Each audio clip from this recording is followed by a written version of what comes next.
Vatimpana etni pasteur Barbier Kristina. Iondrika ivavaka isika riavana. Manantona anao zahay ray tsara indrindra amin'ny alalan'i Jesosy Kristy zanakao. Misaotra anao, midera anao, manome voninahitra ny anaranao noho izao tombon'andro vaovao izao. Mifona aminao zahay Jesosy, satria taminao dia taminao no nanontanay, ary diovy amin'ny ranao soa tokoa izahay, andray ny famelan-keloka avy aminao amin'ity anio ity. Tompo, omeo anay ny fanahy masinao, indrindra amin'ity mpanompo izay notendrenao manokana, izara ny vatsim-panahy amin'izao maraina izao. Aoka Tompo, ny teny avy aminao tokoa no voalazako, ary ny fanahinao masina hamangy ny tsirairay avy mba hakatoza ny teninao izany. Hatreo feno izao fotoana izao, fanahy masino, fa tsy ny mofy ihany tokoa ny veloman'ny olona, fa ny teny rehetra izay aloky ny vavan'Andriamanitra. Misaotra Jesosy. Amen. Miarabantsika amin'ny anaran'i Jesosy Kristy Tompo avy any Nazareta riavana, ary ampitomboana amintsika hatrany ny fahasoavana mba ampiadanana avy amin'Andriamanitra iray amin'ny alalan'i Jesosy Kristy Tompontsika, ary ny fampiraisana amin'ny fanahy masina. Iza ny tokonao? Iza no itokianao? Izany ny lohatenin'ny vatsim-panahy amin'ity anio ity. Hojerevantsika ny salamo. Salamo faha 170, andininy voalohany ka hatramin'ny 7. Amin'ny anaran'i Jesosy avy any Nazareta. Ianao, Jehovah, no itokiako. Aoka tsy ho menatra mandrakizay aho. Vonjeo ny fahamarinanao aho ka hafaho. Atongilano amiko ny sofinao ka vonjeo aho. Aoka ho vatolampy fonenana ho atonoko mandrakariva ianao, izay efa nandidy hamonjy ahy, fa harambato sy batery fiarovana ho ahy ianao. Amen. Ray masino, mana masinana amin'ny fahamarinana, ny teninao ny fahamarinana. Amen. Indrindra ilay andininy voalohany no akatsika fampaherezana androany indray. Ianao Jehovah no itokiako, aoka tsy ho menatra mandrakizay aho. Vavaka nataon'ny olona izay efa antitra izao vavaka izao. Amin'ny andininy 7 any ambanimbany ihany mantsy tsy mila aza tahaka an'izao amin'ny anaran'i Jesosy. Aza manary ahy rehefa antitra aho, ary aza mahafoy ahy rehefa ketraka ny heriko. Ary dia olona izay ao anaty olana, ary mitady famonjena avy amin'Andriamanitra mba hanafaka azy amin'ireo fahavalony izay be dia be mitangorona, ary ny fahoriany izay nolalovany. Nandeha araka ny lalan'i Jehovah izy hatramin'ny fahatanorany, ary dia nahita fahoriana be zany mpanao salamo zany teo amin'ny fiainany. Hitantsika zany any amin'ny andininy 20 any, milaza manao hoe amin'ny anaran'i Jesosy, ianao izay nampahita ahy fahoriana be, sady mafy no hamelonahy indray.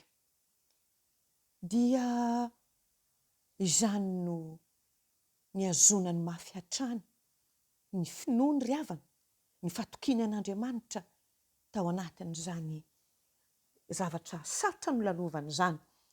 Soa fa teo Jehovah, soa fa teo Andriamanitra niaro azy, ary dia tapa-kevitra ary izy araka amin'izao salamo no henotsika izao, fa ny andro rehetra sisa izay iainana izany dia hivelomany amin'ny fahatokiana fa haneho ny heriny sy ny fahatsarany eo amin'ny fiainany Andriamanitra. Nitodika izy ary nibanjina ary nifantoka tamin'i Jehovah. Eny ry havana, nekeny fa Andriamanitra tokana ihany, Jehovah tompony maro, Andriamanitry ny Israely, izy ihany no afaka hianteherany sy itokiana. Ianao Jehovah no itokiako. Tahaka ny te hilaza koa zany ny mpanao salamo hoe, ianao Jehovah no fialofako. Ianao Jehovah no hiereko rehefa anatin'ny loza aho. Ao aminao aho no miafina ao aminao aho no mialokaloka satria misy fiahina eo ambanin'ny elatrao, misy fiombana eo ambanin'ny tanànao mahery. Tsapany mpanao salamo izany fa ity Andriamanitra tompony maro ity izany dia tahaka ny hoe fiahin'ny reny akoho ny zanany ny fiahin'Andriamanitra an'ny mpanao salamo. Ary dia fantatsika izany araka ny voalazany eto fa tsy misy afa-tsy izy ho izy no toerana azo antoka hialofana ao amin'ny Jehovah izany ry havana. Nijory vavolombelona ny mpanao salamo ary nanao fanekem-pinoana mihitsy izy eto fa Jehovah irery ihany no mpiaro azy, manoloana ny loza, manoloana ny fanenjehana ataon'ny fahavalo. Ary dia azo ny antoka tanteraka fa Andriamanitra, ao amin'ny Andriamanitra irery ihany izy no voaharo. Tsaroana amin'izany ry havana, raha indray andro koa nienjehan'ny fahavalo i mpanao salamo dia hitantsika koa any amin'ny salamo 7:1 any nitaraina izy nanantona an'Andriamanitra ka nanao hoe amin'ny anaran'i Jesosy, vonjeo aho ho afaka amin'ny lehilahy mpamitaka sy mpanao meloka fa ianao no Andriamanitry ny heriko. Eny ry havana malala ao amin'ny Tompo. Mampatsiaro koa izany an'i Jesosy Kristy Tompo avy any Nazareta. Hoy mantsy ny mpanoratra ao amin'ny bokin'i Isaia 7:17 milaza an'i Jesosy hoe natao tsinotsinona izy sy nolavin'ny olona izy, lehilahy ory sady zatra fahoriana. Eny, hatramin'ny fahafatesany dia mbola nitaraina vonjy teo amin'Andriamanitra izy. Araka voalazan'i Jaona 2:17 manao hoe ankehitriny mangorohoro ny fanahyko ary ahoana no lazaiko? Raha io, vonjeo aho ho afaka amin'ity ora ity. Ilay mpiantry tsara, fantatry ny mpanao salamo izany. Izy ilay lazainy hoe mampandry ahy amin'ny hay-maitso izy, mitondra ahy eo amoron'ny rano fialan-tsasatra izy. Jehovah tompony maro, ao amin'ny Jesosy ihany no misy fiarovana. Ry hafa malala ao amin'ny Tompo. Tsy fantatro izay lalatsarotra lalovako sy lalovanao ankehitriny. Fa izao ny tena marina, tsy ilaina ary tsy mahasoa antsika ny miantehatra amin'ny zavatra hafa. Atao voampy anao ry havana ny fialofana ao amin'Andriamanitra. Eny, ny tenin'Andriamanitra tokoa dia milaza hoe voaozona ozy izay mahatoky olona.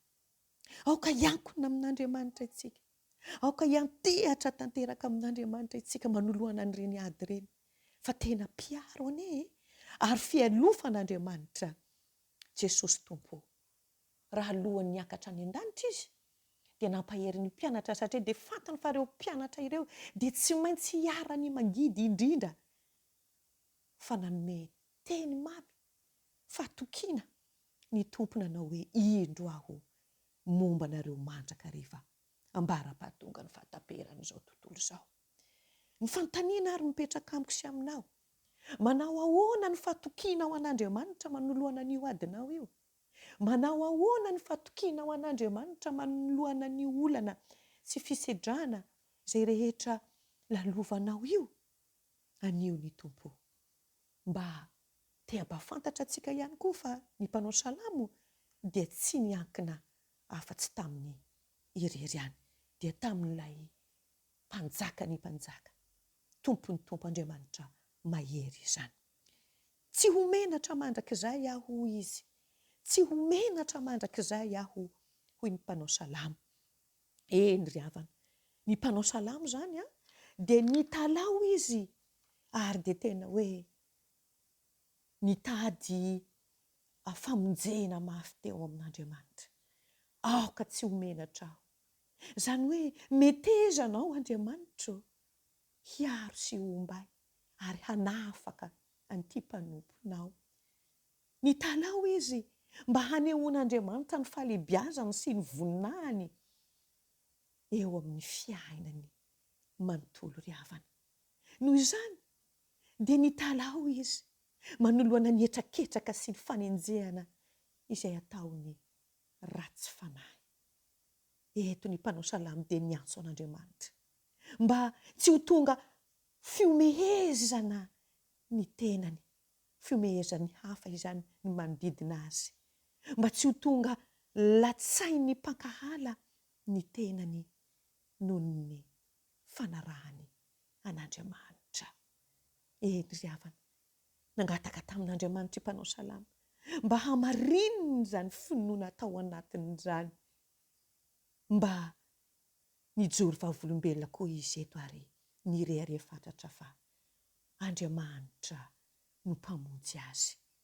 Ary izany tokoa ane voalaza ny mpanao salamo izany, raha tsy milaza tokoa afa-tsy ny namonjeny ilay mpiandry tsara azy, ahoana no lazainy?